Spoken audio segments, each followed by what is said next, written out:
Hey there, Jen Pacici here. I am, we're currently kind of in the middle of an ice storm here in Western North Carolina. And if you know me, you know I hate ice. So I still have power and I am going to do some experimenting. I am currently working on a collection that I'm going to release in March that I'm calling Hope, because I just think hope is something we all need right now.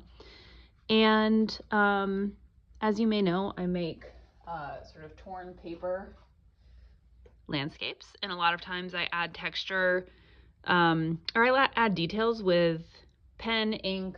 But I saw some art yesterday. I'm always inspired by other artists. I saw some art yesterday that reminded me of my love of creating texture in the wet watercolor.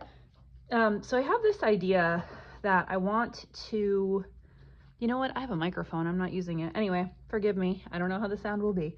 So I have this idea that it'd be neat to lay down. I thought marbles, and then I had this thought like dried beans. I don't have any dried beans, but I did find this box. It's gonna be hard to show you. This is just a small, this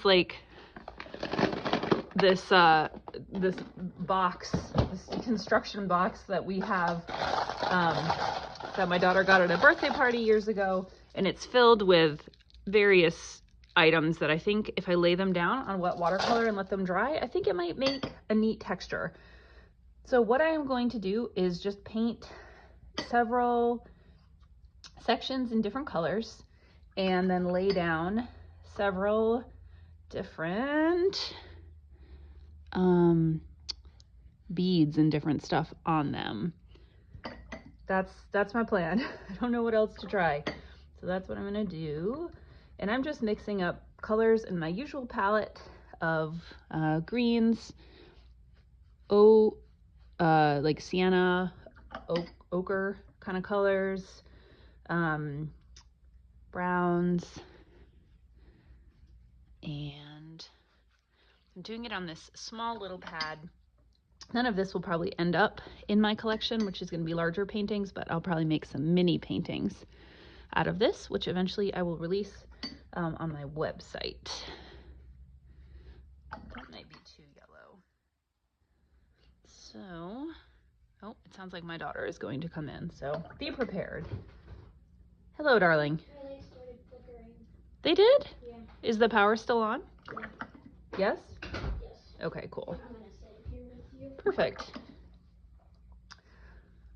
All right, so I'm gonna lay down some items. These seem like they'd be good. Hopefully they'll stay in place. Are these from a game or something? I don't know.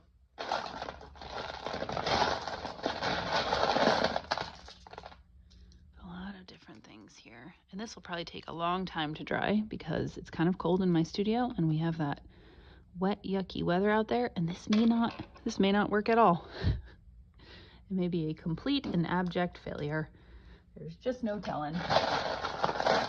But we'll give it a try.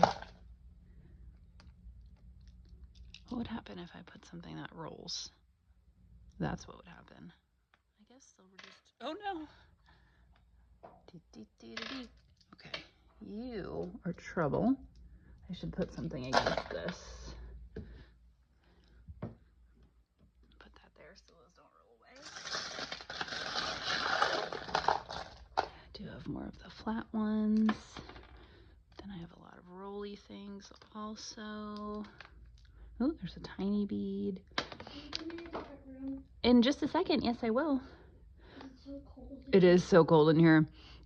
So, I was thinking about maybe beans wrapped in plastic wrap. Might be cool. I'm talking to a video right now. I know, why is your mother talking about beans wrapped in plastic wrap? Very strange. Huh. So this is just an experiment to see what happens. I have also, for years, I would use bubble wrap, but I don't have any right now. Plastic wrap, and I think I'm looking for a more organic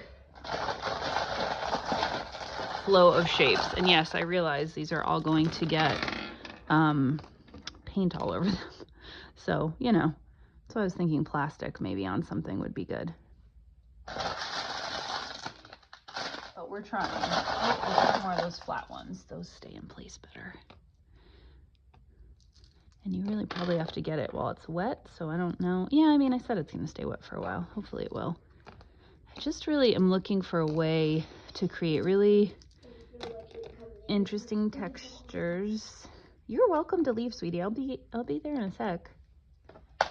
Lay this down. Lay me down, lay me down, lay me down. Is that a live song? Yes, I think so. Stuck in the 90s, as always.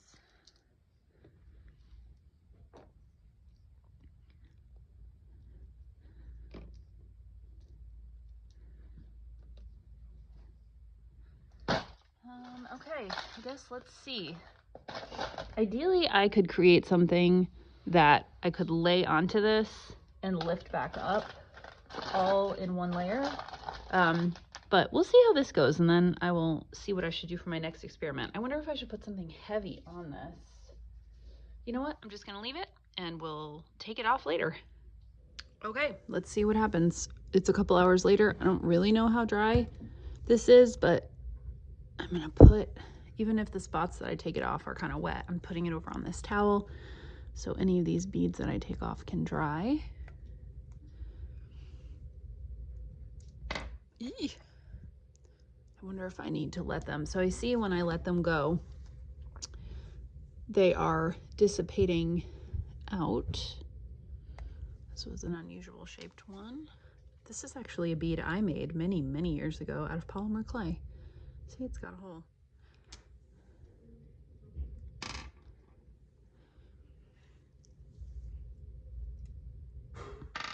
Whoa, this is too. I wonder what would happen if I just dumped all of these off. Okay, I might try that.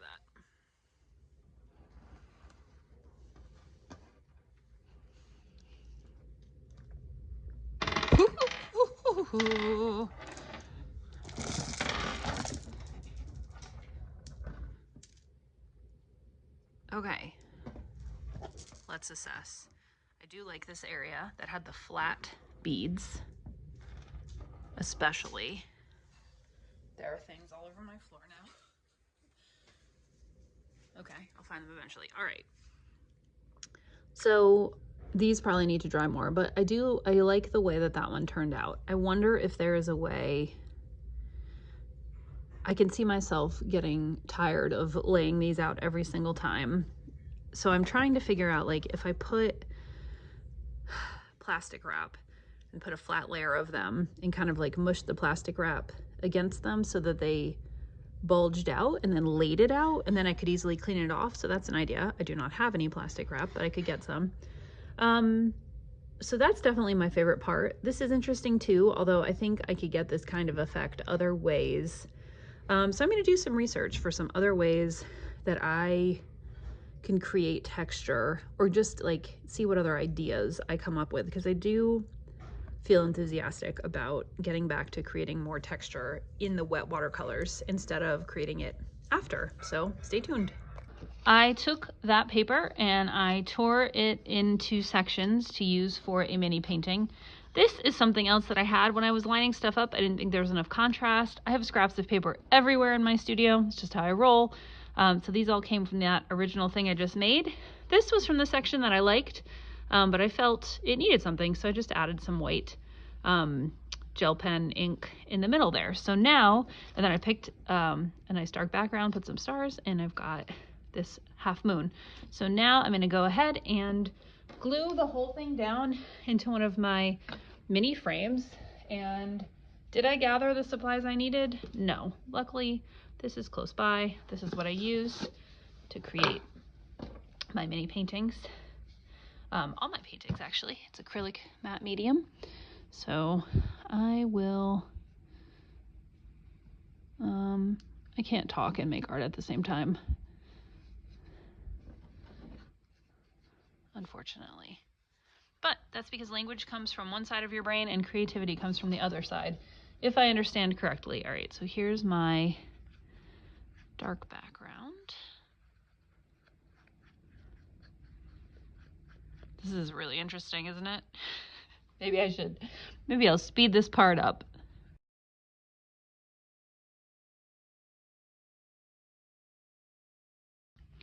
Here she is. I added a couple more stars, and she's all set for her new home.